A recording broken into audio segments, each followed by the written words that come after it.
Have you ever wondered what would happen if your teenage daughter wrote a best-selling novel and the entire town thought it was true? Well, welcome to the charming chaos of Please Turn Over, a delightfully cheeky British comedy from 1959 that somehow still feels relevant today. She couldn't have made it all up. There's no smoke without fire. A tale of gossip, mistaken identity, and one girl's wild imagination turning a sleepy English town upside down. I found this. Sex-mad doctor from whom no young woman patient is safe. Let's dive into the film that took small-town scandal to the silver screen and made audiences laugh while doing it. Pinewood what? Story department?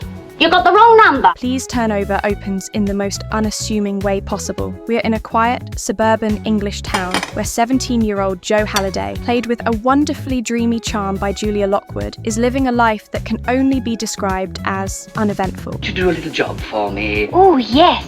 This way, madam. She works as a trainee hairdresser, lives at home with her mother and her pompous, straight-laced father, played by the ever-dependable Ted Ray. Interfering with the newspapers before I've read them. Heavens above, it's not much to ask. And regularly endures the oddball routines of her health-obsessed Aunt Gladys, portrayed by June Jago. Oh, why don't more people walk to work? My circulation races up the wall. Jo's father, Edward Halliday, is an accountant and the kind of man who believes everything in life should be in order. Get me Hong Kong. Hong Kong. I booked the call as soon as I opened the mail. Including his daughter. He constantly compares her to his secretary. Can you imagine Miss Jones behaving like that? The perfectly proper Miss Millicent Jones, played by Dilys Lay. Good morning, Mr. Halliday. Good morning, Miss Jones. In his eyes, Miss Jones is the golden standard, while Jo is always a few steps off the mark. Miss Jones, you should see.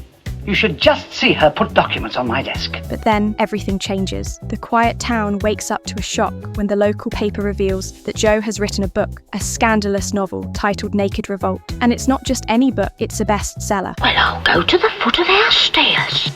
Oh, dear. Almost overnight, Jo becomes a literary sensation. But here's the catch. The townspeople, including her family, believe every single word in the book is true. You don't understand. I understand fully. Our daughter has written a successful novel. This sets off a hilarious and fast-paced chain reaction. Suddenly, Edward's co-workers at the accounting firm are whispering behind his back, suspecting him of embezzlement, just as the book suggests. What are the circumstances that bring you to my office, sir? I want to see the quarterly account statements. Janet Halliday, Jo's mother, played brilliantly by Jean Kent, is thought to have been carrying on a long affair with a retired army officer who teaches her to drive. Cool? Why shouldn't I be cool? Oh, standing there as if it was an ordinary day. That officer, played by Lionel Jeffries, is completely bewildered by the attention. I read that... You mean you... Meanwhile, Dr. Henry Manners, the town's GP, is painted in the book as a notorious womanizer, but in reality, he's a shy, kind man, played to perfection by the suave yet endearingly awkward Leslie Phillips. Why aren't they all going to their own doctors? Why pick on me? The funniest part? None of it is true, not even close. Jo, oblivious to the turmoil she's caused, has already gone to London with a young playwright named Robert Hughes. I write what the public wants because it pays off. Played by Tim Seeley. He's fascinated by her novel and wants to adapt it for the stage. The two discover they share more than just a love for storytelling, and before long, they're engaged, a happy twist that only adds to the mayhem back home. Oh, Daddy! Back in town, things are going from bad to worse. I'm afraid you know my daughter Millicent rather too well. Oh! Relationships are falling apart. How could she have known about that unless she saw it? Reputations are crumbling. I'll have to leave the country. And the doctor is even threatening legal action. Consider the book holds me up to ridicule and contempt. I shall sue everybody concerned. When Jo finally returns with Robert, she's met with outrage, confusion, and a storm of accusations. Don't spoil everything, please. Spoil everything?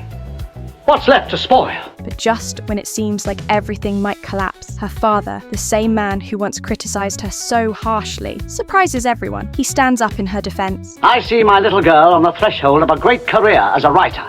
Maybe he doesn't love the methods, but he respects the talent. I won't allow you to blot out the only real cause for pride and fame that this family's ever had. And there's a moment of sweet, old-fashioned resolution too. I'm painted as a vile seducer who doesn't draw the line at a girl of 17. Aunt Gladys, previously just a comic side character, reveals her long-held love for Dr. Manners. What do you mean?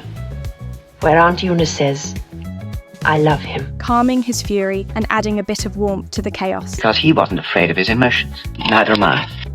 Not anymore. Now, let's talk cast. One of the strengths of Please Turn Over lies in its impeccable ensemble of British comedy legends. Ted Ray, known for his timing and warmth, brings just the right blend of confusion and dignity to Edward Halliday. It's because they're perfectly in order, as always. Jean Kent offers a sharp performance as the proud yet shaken Janet. I can take a hint from the book as well, you know. Yes, of course. Millicent Jones. Leslie Phillips, always smooth, adds a subtle humanity to the misunderstood doctor. Please, Mrs. Moore, help. Help! And we get classic support from Joan Sims as Beryl, the ever-present maid, Standing there as large as life and twice as ugly. and Charles Hawtrey in a short but memorable role as a jewellery salesman. Jewels are made for women.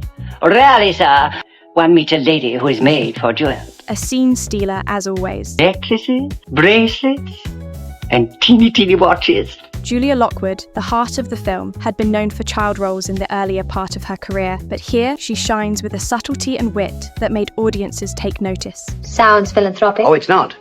They pay. And yes, you may have spotted more than one familiar face if you're a fan of the Carry On films. That signature British humour and cast overlap is very much present here. Blanche, qu'est-ce que tu fais? Oh là là, qu'est-ce que c'est ça là? The film was directed by Gerald Thomas, who was no stranger to this kind of comedy. His direction keeps the pace snappy and the tone light, even as the misunderstandings escalate. Like something to eat?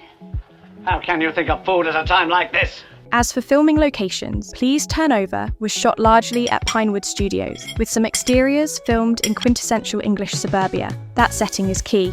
The film's comedy relies on the contrast between the town's prim and proper appearance and the imagined scandal roiling just below the surface. I stole. I embezzled from my firm. Critically, Please Turn Over received a mix of reviews upon its release in 1959. Some critics found its farcical elements a bit over the top, I'm paying you back, all of you, for your slimy years of deceit. while others praised its satire of middle-class values and the way it poked gentle fun at social norms. Audiences, though, responded more enthusiastically. It's all my fault, sir. Shut up. I'll deal with you in due course. It was a modest box office success, helped by its popular cast and its slightly risque, but never explicit content. In fact, its popularity helped further the careers of several cast members, particularly Julia Lockwood and Leslie Phillips. What really makes this film special is how it captures a very particular moment in British cultural life. Post-war England was still navigating the line between traditional values and modern rebellion, and here comes this film that doesn't pick a side. Bitter?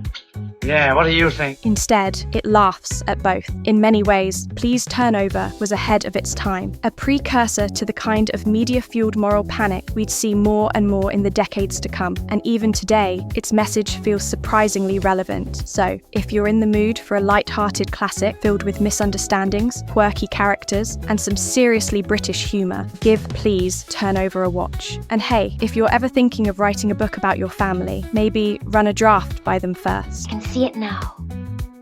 L for lust. Oh, no, Joe, please not again, don't. please, No, not